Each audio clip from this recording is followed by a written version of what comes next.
Ang pinaka nakakatakot na verse na nasulat sa Biblia ay ang pahayag mismo ng Panginoong Hesukristo na nakasulat sa aklat ng Mateo 7:21 hanggang 23. Hindi lahat ng tumatawag sa akin, Panginoon, Panginoon, ay papasok sa kaharian ng langit, kundi ang mga taong sumusunod sa kalooban ng aking Ama na nasa langit. Sa araw ng paghuhukom, maraming magsasabi sa akin, Panginoon, hindi po ba't sa iyong pangalan ay nangaral kami? Nagpalayas ng mga demonyo at gumawa ng mga himala? Ngunit sasabihin ko sa kanila, hindi ko kayo kilala. Lumayo kayo sa akin, kayong mga gumagawa ng kasamaan. Ang pahayag na ito ng Panginoong Hesukristo ay nagpapatunay na hindi lahat ng kumikilala o tumatawag sa Kanya ay makakapasok sa kaharian ng langit.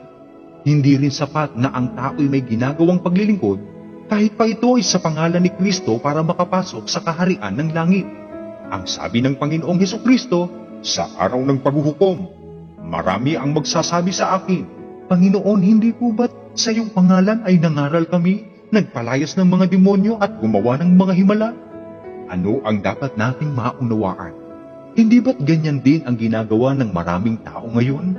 Nangangaral gamit ang pangalan ni Kristo, nagpapalayas pa ng mga demonyo sa pangalan ni Kristo o yung tinatawag na